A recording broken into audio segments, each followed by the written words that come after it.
دوستان عزیز سلام. با نمونه سوالاتی از درس ریاضی 4 در خدمت شما هستم. توجه داشته باشین. در قسمت اول گفته شده با توجه به عدد، یعنی کدوم عدد، 534 میلیون و 28,107 به سوالهای زیر پاسخ دهید. حالا ببینیم چه سوالایی ازمون پرسیده شده. قسمت الف گفته این عدد رو در جدول ارزش مکانی قرار دهید. خب خیلی راحت ما با جدول ارزش مکانی آشنا هستیم. من اینجا یک بار دیگه جدول ارزش مکانی رو براتون میکشم. بچه‌ها دقت داشته باشید. ما امسال تو کلاس 4 بچه‌ها علاوه بر طبقه هزارها با طبقه میلیون ها هم آشنا شدیم. درسته؟ پس ما طبقه اول یکی ها رو داریم، طبقه دوم هزارها، طبقه سوم میلیون ها. تو هر طبقه هم که ما هم دهگان رو داریم، هم صدگان رو داریم، هم یکان. پس به ترتیب می نویسیم یکان، دهگان، صدگان، یکان، دهگان، صدگان. دوباره. خب حالا بچه ها توجه داشته باشین که عدد چی گفته. یه بار دیگه عدد رو با هم دیگه میخونیم.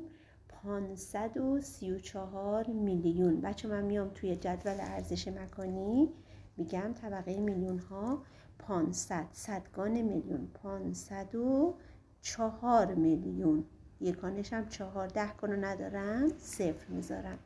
پس شد 504 میلیون و 28,000. خب من 28,000 بچه ها بخوام بیام بنویسم میگم 28 یکان داره، دهگان داره، ما صدگان نداریم، پس به جای صدگان صفر میذارم، 28,000 رو هم مینویسم.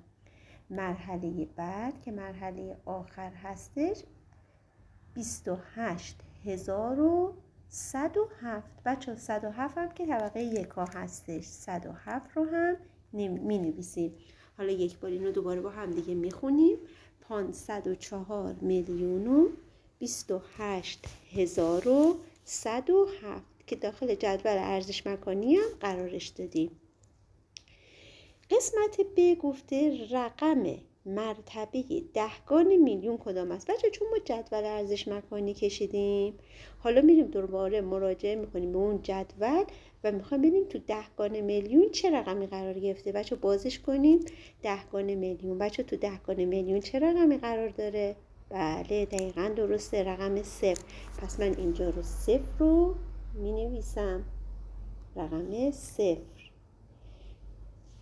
بعد گفته قسمت بعد رقم 8 در چه مرتبه قرار دارد؟ بچه خب من باید برم ببینم آدرسش رو پیدا کنم. رقم 8 میرم دوباره سراغ جدول، میام نگاه میکنم 8 تو طبقه هزار هاست. تو چه مرتبه ایش؟ یکان هزار. پس من دقیق مینویسم بچه ها، آدرسم رو میگم یکان هزار. خب قسمت بعدی گفته کدام رقم بیشترین ارزش مکانی را دارد؟ بچه این سوال رو باید دقت کنید. در مورد بیشترین ارزش مکانی و کمترین ارزش مکانی من یه توضیح بهتون بدم. بچه همیشه بیشترین ارزش مکانی اولین رقم از سمت چپ میشه. از اولین رقم از سمت چپ ما چه عددی هستش؟ 5 در صدگان میلیون. پس من بخوام این رقم رو بنویسم میشه 5 بالاترین ارزش مکانی، علامت میذارم به سمت پایین بالا.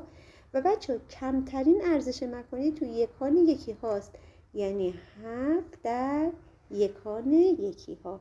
پس سوالی که اینجا از ما کرده چیه؟ گفته کدام رقم بیشترین ارزش مکانی را دارد. بچه گفته رقم، نگفته آدرس بدین.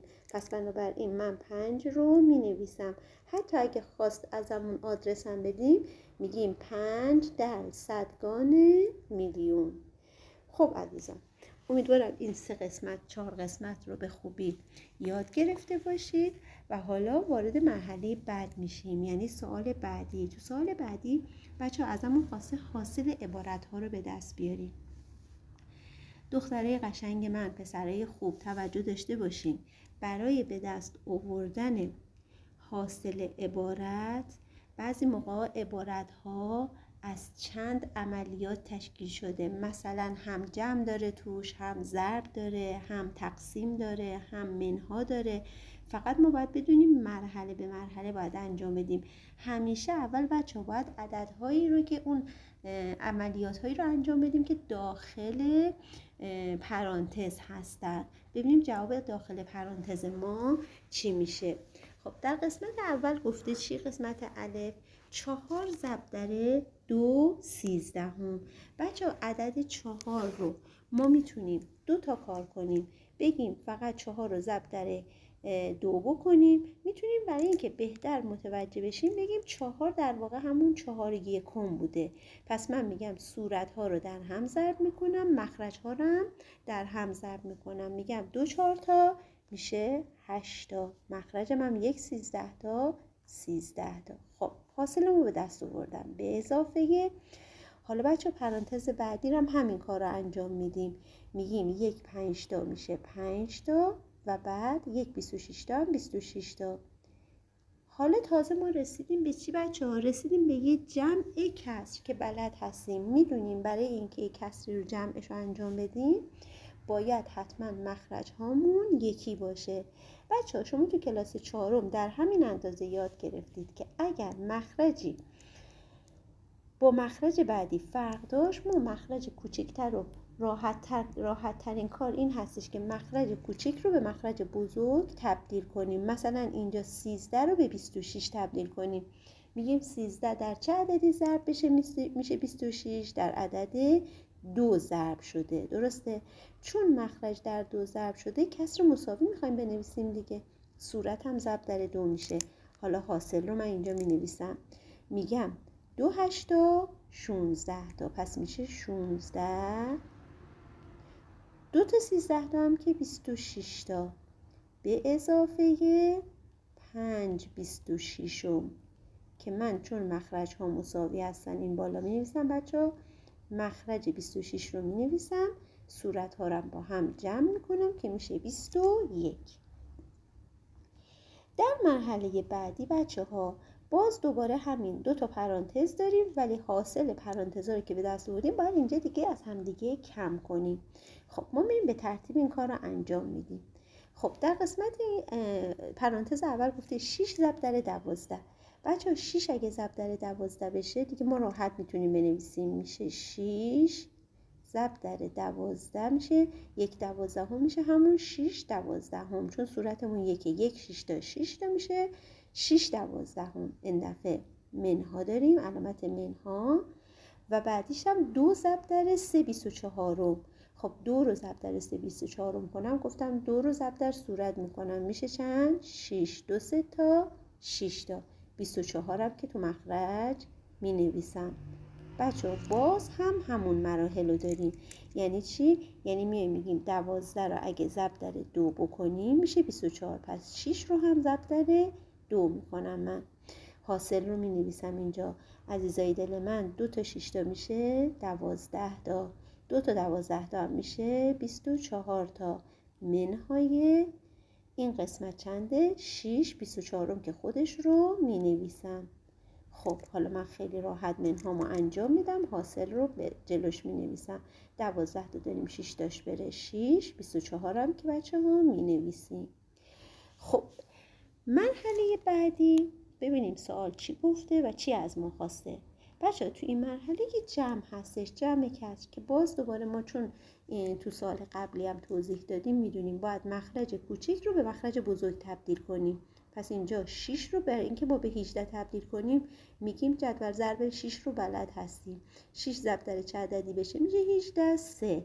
چون مخرج رو ضرب در 3 کردیم صورت هم باید ضرب در 3 بشه، چون ما کسر مساوی داریم می نویسیم. گفتیم هر کاری که با مخرج می کنیم با صورت هم همون کار باید انجام بشه که حاصل میشه 15 18. خب به اضافه بعدیش هم که خودشو می نویسیم چون مخرج همون 18 هستش.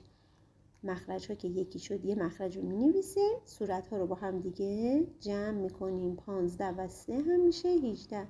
خب بچه ها ما یاد گرفتیم وقتی صورت و مخرج کسری با هم برابر باشن کل اون کسر برابر میشه یک واحد کامل. اینم حتما باید بنویسیم. مرحله بعدی بچه ها ما یه منها داریم. منهای کسر هم بلد هستیم. باز هم یکی کردن مخرج ها رو داریم. 12 میگیم ضرب در چه عددی بشه؟ میشه 36. میتونید بچه ها 36 رو تقسیم بر 12 کنید که متوجه بشین ضرب در چه عددی شده. و اینجا من میدونم که ضرب در 3 شده، پس صورت هم ضرب در 3 میکنم. میشه چند؟ میشه 3 8 24 تا، مخرجم میشه 36. خب بعدیش هم که خودش مخرج رو دیگه دست نمیزنیم مینویسیم، یعنی 12 36. حالا عملیات منها رو انجام میدیم. ما 24 تا داریم، 12 تاش بره 12 و 36 رو هم مینویسیم. عزیزان توجه داشته باشین توی این سوال اگر به شما گفته بودن که حاصل به دست آورده رو ساده هم بکنید که حتما باید ساده کردن دیگه شما بلد هستید، یعنی صورت و مخرج رو در یک عدد ثابت بر یک عدد ثابت تقسیم میکنیم و میتونیم تا اونجایی که راه داره ادامه بدیم تا جایی که دیگه صورت و مخرج بر هم تقسیم نشن. در سال 18 گفته حاصل ضرب و تقسیم زیر رو به دست آورید. بچه‌ها توجه داشته باشید، این نکته داره خیلی مهمه. شما تو پایه 4 حتما باید ضرب و تقسیم رو بلد باشید. همینجور که من وقتی میخواستم ضرب و تقسیم رو به شما درس بدم تاکید کردم بچه‌ها شما باید عملیات جمع و تفریق رو بلد باشید، باید جدول ضرب و بلد باشید تا بتونید مرحله بعد ضرب چند رقم در چند رقم یا تقسیم چند رقم بر یک رقم یا دو رقم رو انجام بدید. حالا توجه داشته باشین اینجا بچه‌ها من میخوام اول بهتون ضرب رو توضیح بدم. دقت کنید ما برای اینکه حاصل ضرب دو تا عدد رو به دست بیاریم میتونیم از گسترده نویسی استفاده کنیم. یک بار میتونیم گسترش عامل اول انجام بدیم، یک بار میتونیم بگیم نه ما میخوایم عامل دوم رو گسترده کنیم و یا برعکس. بچه‌ها میتونیم بگیم که اصلا از هر دو روش استفاده میکنیم، یعنی هم عامل اول رو باز میکنیم هم عامل دوم. یه روش دیگه هم که میتونیم به دست بیاریم ضربمون روش تکنیکی هستش که همه آشنا هستیم. حالا من فقط از یک روش براتون توضیح میدم چون تو سوالم نگفته، یعنی اختیار رو گذاشته به عهده خودتون. بچه‌ها توی این سوال من میام عامل اول رو براتون گسترش میدم، یعنی میام میگم که به جای 805 مینویسم چی؟ مینویسم 800 به اضافه 5. خب حالا که من اینو نوشتم به راحتی میتونم یه بار 800 رو ضرب در 109 کنم، یه بارم 5 رو ضرب در 109 کنم تا حاصل رو به دست بیارم. به چه شکلی؟ میام میگم اینجا مینویسم میگم اگه من یک بار 9 رو ضرب در 805 کنم حاصلش میشه چی؟ 9 5 تا 45 تا، 4 رو نگه میدارم، 9 0 تا 0 تا با 4 تا میشه خود 4 و 9 8 تا میشه 72 تا. خب من اول اومدم پس چی رو ضرب کردم بچه‌ها؟ یعنی 9 رو ضرب کردم، 9 رو در 805 ضرب کردم. دفعه بعد میام میگم که این دفعه میخوام 100 رو در 805 ضرب کنم. میام میگم خب اگه من 100 رو ضرب در 805 کنم خود همون 805 رو مینویسم، 2 تا صفر میذارم جلوش، پس این 2 تا صفر رو مینویسم و 805 هم که داشتیم. حالا میام همه اینا رو با هم دیگه بچه‌ها چیکار میکنم؟ جمعشون میکنم تا حاصل رو به دست بیارم. من حاصل رو اینجا مینویسم براتون بچه‌ها. 5 رو مینویسم، 4 رو مینویسم، 2 و 5 میشه 7، بعد 7 و 0 هم که میشه 7 و مرحله آخرم که 8 رو میارم مینویسم. در واقع جواب من شده چی؟ 877,045. فقط بچه‌ها توجه داشته باشید من اینجا گسترش که انجام دادم اومدم 109 رو باز کردم. فقط توجه کنید اینجا 109 رو باز کردم، نوشتم 100 به اضافه 9 که یه بار 100 رو ضرب در 805 میکنم، یه بارم این گوشه می نویسم براتون که کاملا متوجه بشین. اینجا یه بار اومدم 100 رو ببخشید 9 رو ضرب در 805 کردم، یه بار اومدم 100 رو ضرب در 805 کردم، حاصل رو نوشتم و بعد جواب ها رو با هم دیگه جمع کردم. خب عزیزان توجه داشته باشین، پس من این عدد رو یک بار دیگه براتون میخونم. 877,045 حاصل ما شده. خب میریم حالا سراغ تقسیم. بچه تقسیم رو به تعداد رقم ها توجه نکنید. شما مراحل تقسیم رو بلد باشید براتون فرق نمیکنه این عدد ما دیگه چند رقمی هستش.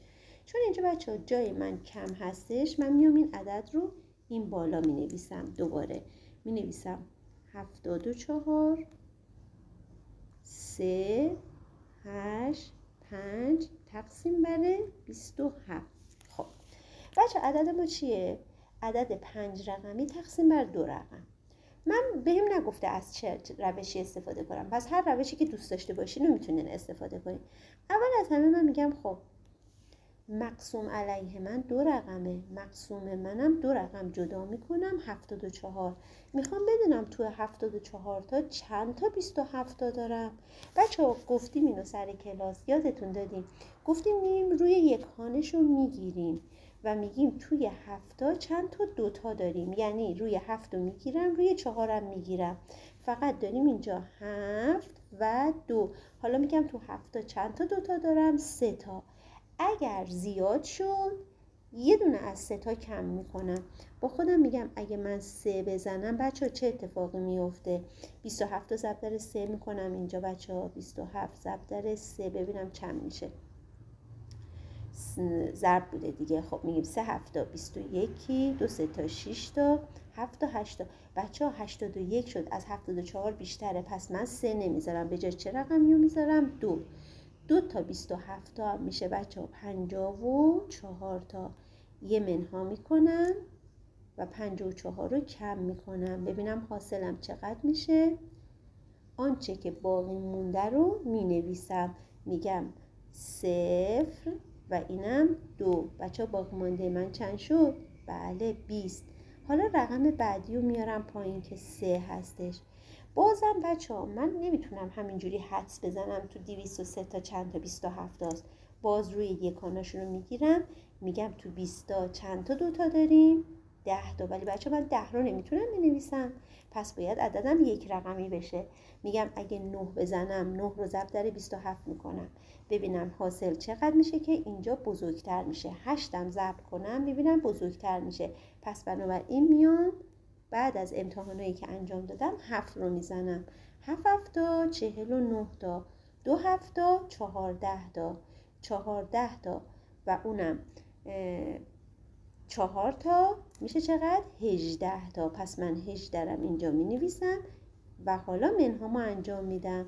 میگم از 203 تا اگه 189 تا کم کنم، خب از 3 تا که نمیتونم 9 تا کم کنم، پس میگم از 13 تا باید کم کنم و میگم اگه از 13 تا 9 تا بخوام کم کنم حاصلم چقدر میشه؟ از 9 میشمانم تا 13. 9 10 11 12 13. 4 تا برام باقی میمونه.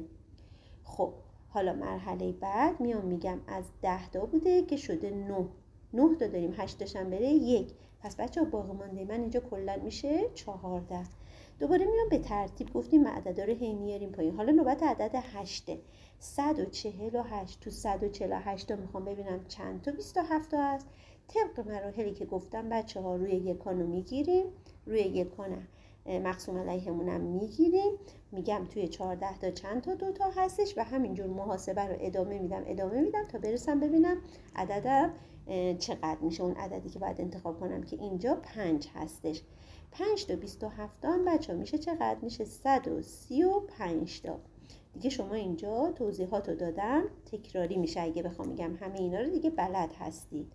حالا 135 شد بچه ها. باقی مونده رو میخوام به دست بیارم. 8 تا دارم 5 تاش بره 3، 4 تا دارم 3 تاش بره 1، اینم 3. بچه ها باقی مونده میشه 13. مرحله بعد عددی که میخوام بیارم پایین چنده؟ بله مرحله بعد عددم 5 هستش. بازم شد 135. بچه اینجا دیگه من میدونم اگه یه 5 دیگه اینجا بذارم یعنی 5 تا 27 میشه 135 تا. اگه بشه 135 دیگه بچه دیگه باقی مانده هم برامون نمیمونه، یعنی باقی مانده من میشه 0 و خارج قسمت من هم میشه 2755. بچه ها من چرا این عدد رو انتخاب کردم برای شما؟ به خاطر اینکه چند بار بهتون توضیح بدم مرحله به مرحله و براتون جا بیفته. امیدوارم با دقت این ویدیو رو ببینید، بعد دوباره بشینید تمرین کنین، سوالا رو بنویسین، خودتون حاصل رو به دست بیارین. جایی که اشکال داشتین مراجعه کنید دوباره به این ویدیو، توضیح منو گوش بدین. در پناه خدا باشین عزیزان.